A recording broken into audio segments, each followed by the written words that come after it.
Hey everyone, welcome back to another video. Today we'll be looking at, again, we're going to be going on our journey to learn possibly how to play against every Sicilian line. At least I'm going to try my best. And today we're going to be learning how to play against the Sicilian can variation, which is what I used to call it Paulson can, because when I learned it like 7 years back, that's what I used to call it.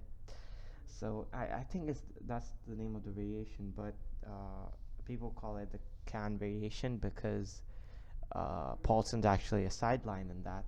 So anyways, let's just first look at the main line, and I might upload another video tackling the variation which I used to play. Now obviously I stopped playing it because I used to play it like 6 years back, but I'll be uploading another video regarding the same. So anyways, let's just start. Pawn to e4, pawn to c5, knight to f3, and the first indication of the Paulson can is pawn to e6, and after d4, cd4, and d4, the move that assures you that he's playing can is pawn to a6. And obviously this line, it's recommended by many coaches to play as black because it's a very solid line in Sicilian.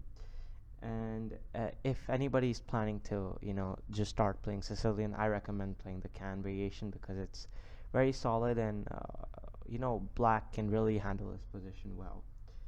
So what to do when black plays a6? Well, obviously you have different moves as knight to c3, but I recommend playing the move bishop to d3, immediately planning to castle.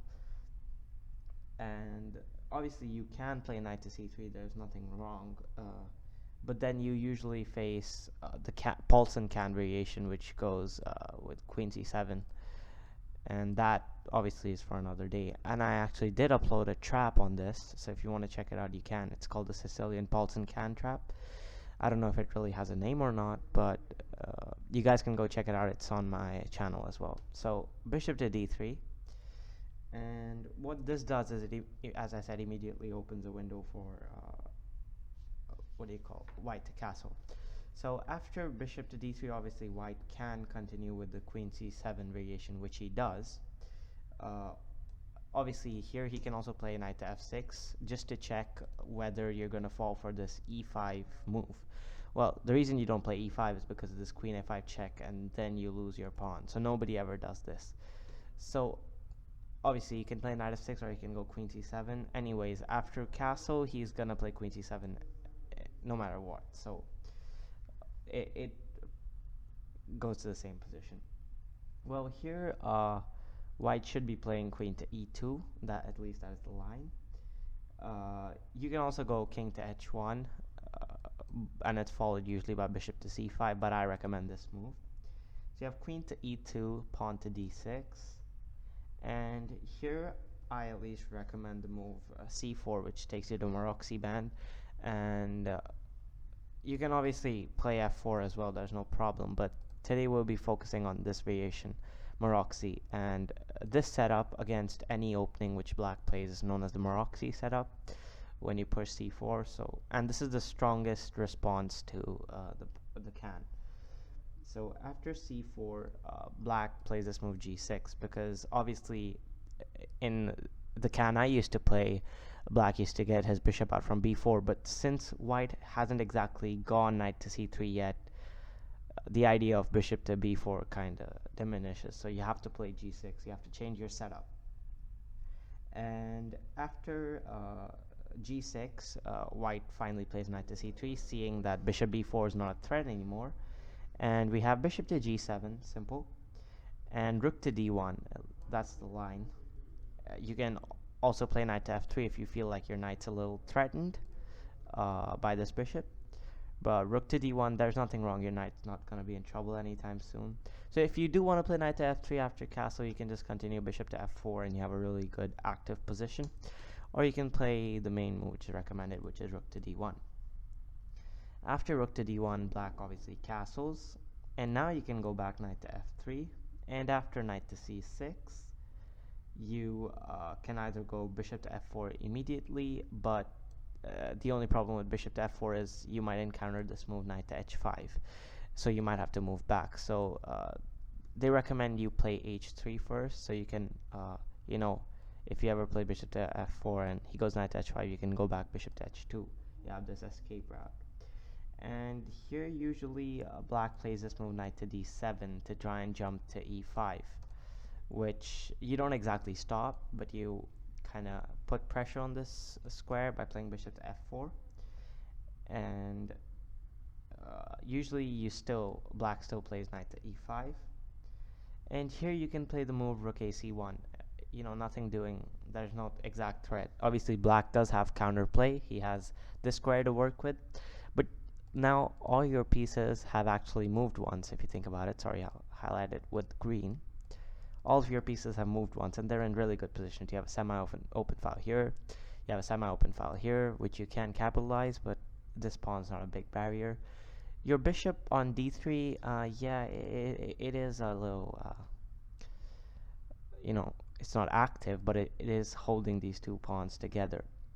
And your two knights are very good, and your dark squared bishop is even better. So after this, black usually plays b6, and usually in Can, black aims to play b5, and that's one of the reasons you also play the Maroczy setup.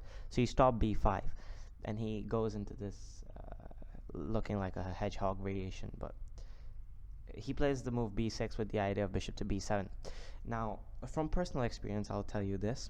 Even though I don't play this g6 bishop g7 setup, I used to play with bishop to e7, and I used to castle, but when I used to play the bishop e7 setup, I used to face that f4, g4, h4 attack. So eventually I did swap. But one thing you have to realize as white is that you'll almost always, especially if he doesn't play the g6 setup, if he plays with bishop to e7, you'll almost always face pressure on your e4 pawn. So you should always know to keep enough defenders so you can keep it safe.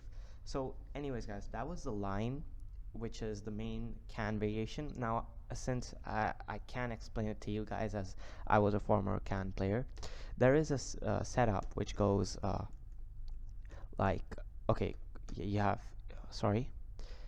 castle, queen c7, queen e2, d6, c4. Now instead of g6, there's always a setup like bishop to e7, and after knight c3, you have knight to d7, and let's say after something like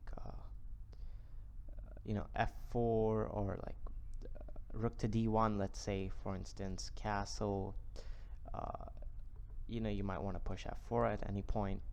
You always have this b6 setup, and what black's idea in this setup, it's a very classic setup. I think you'd even see it in Najdorf.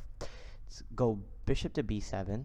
So let's say white does bishop to e3. Go bishop to b7. Let's say he plays h3. You go rook to c8.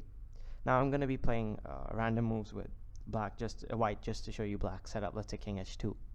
Black goes back queen to b8. Let's say king g1. And queen to a8. So this is like his dream position. Now once he does this, you see the amount of pressure that's mounting on your e4 pawn.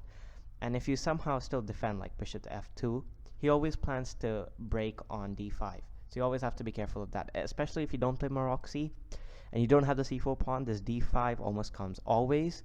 And black also has this move knight to c5, again adding more pressure to this pawn. So always be careful of this setup if you ever play against the Can Paulsen. Anyways, guys, that was the video. I hope you enjoyed it. Do hit the like button, comment down below if you have any suggestions of any sort, and I'll see you all in the next one.